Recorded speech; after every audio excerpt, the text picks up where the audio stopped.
إنا كفيناك المستهزئين الذين يجعلون مع الله إلها آخر فسوف يعلمون ولقد نعلم أنك يضيق صدرك بما يقولون فسبح بحمد ربك وكن من الساجدين واعبد ربك حتى يأتيك اليقين.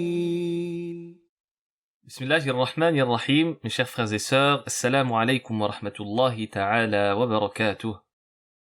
Bienvenue à vous dans cette nouvelle vidéo dans laquelle nous allons évoquer la deuxième partie des prolongations. Après avoir parlé donc des prolongations principales, on va maintenant évoquer le premier cas des prolongations spécifiques, qu'on appelle en arabe al-mudud al-far'iyya. Premièrement, quand on parle de mad far'i, donc de prolongation spécifique, cela correspond donc aux mudud qui peuvent avoir une durée strictement supérieure à 2 temps, et ceci pour 2 raisons. La première, c'est lorsque la prolongation est suivie d'une hamza, et la deuxième, c'est lorsque la prolongation est suivie donc d'un soukoun.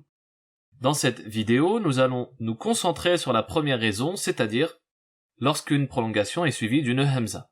On distingue donc 3 cas. Le premier, qu'on appelle al-maddu al-wajibu al-muttasil. Le deuxième cas, al-maddu al-jaizu al-munfasil. Le troisième, maddu silati al-kubra. Donc commençons par le premier cas.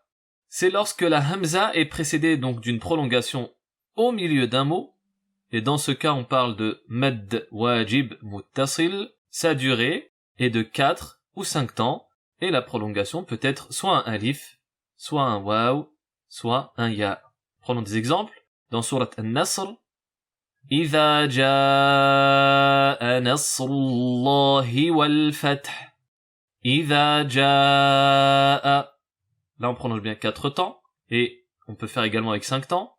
إِذَا جَاءَ. Deuxième exemple, donc, dans sourate Al-Fajr. وَجِيءَ يَوْمَئِذٍ بِجَهَنَّمَ. وَجِيءَ. Également, donc, exemple avec le ya. Et on applique également 4 temps. Enfin, dernier exemple, dans sourate An-Nisa. لَا يُحِبُّ اللَّهُ الْجَهْرَ بِالسُّوءِ مِنَ الْقَوْلِ إِلَّا مَنْ ظُلِمَ. Bis-sou-i. On prolonge également 4 temps. Le deuxième cas, c'est lorsqu'un mot commence par une hamza et qu'il est précédé donc d'une prolongation.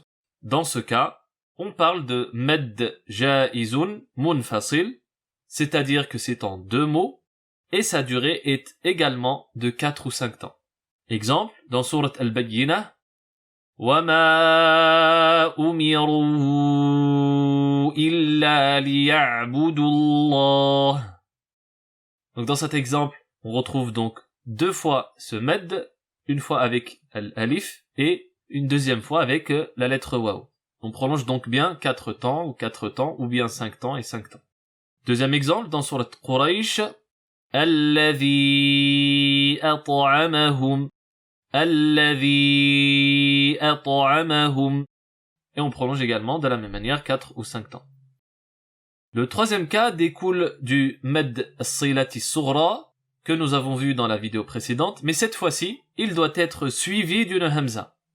Également, sa durée est de 4 ou 5 temps. Exemple, dans sourate Al-Humazah, يَحْسَبُ أَنَّ مَالَهُ أَخْلَدَهُ. Donc la lettre ha, ad-damir ici, est bien suivie donc d'une prolongation de 4 temps, puisque juste après il y a une hamza. Avec la lettre ya, dans sourate Al-Mutaffifin, nous avons وَمَا يُكَذِّبُ بِهِ إِلَّا كُلُّ مُعْتَدٍ أَثِيمٍ. Donc pour ce cas de figure, il n'y a que 2 exemples avec le waw ou le ya, comme ce que nous avons vu donc dans la vidéo précédente. Remarque, il faut que la durée de ces mudud soit la même pour tous. En particulier, si je choisis 4 temps, je dois l'appliquer pour ces 3 mudud. Et bien sûr, du début à la fin de ma lecture, je dois respecter tout le temps, soit 4 temps, soit 5 temps. Je ne mélange pas donc 4 temps avec 5 temps. Tout doit être régulier. Concernant maintenant son identification dans le mushaf, une prolongation suivie d'une hamza est toujours indiquée par une petite vague au-dessus donc de la prolongation, comme vous le voyez donc dans les exemples affichés. Je terminerai donc par une petite remarque. L'application des 4 ou 5 temps, c'est d'après la méthode de Ash-Shatibiyya, de l'imam Ash-Shatibi. Cependant, certains récitateurs appliquent seulement 2 temps pour Al-Munfasil et As-Sila Al-Kubra, ce qui est possible avec une autre méthode, qu'on appelle la méthode de Tayyibatun Nashr, de l'imam Ibn al-Jazari, mais qui est en relation avec d'autres règles précises avec lesquelles on doit les appliquer. C'est ce qu'on retrouve par exemple dans les récitations de Tarawih ou des mushaf enregistrés par certains imams. Voilà donc pour les prolongations suivies d'une hamza. On se retrouve dans la prochaine vidéo pour évoquer donc le deuxième cas de prolongation spécifique, cette fois-ci lorsque on a une prolongation suivie d'un soukoun. Allah yibarik fikum wa iftah alina wa alaykum wassalamu alaykum wa rahmatullahi ta'ala wa barakatuh. إنا كفيناك المستهزئين الذين يجعلون مع الله إلها آخر فسوف يعلمون ولقد نعلم أنك يضيق صدرك بما يقولون فسبح بحمد ربك وكن من الساجدين واعبد ربك حتى يأتيك اليقين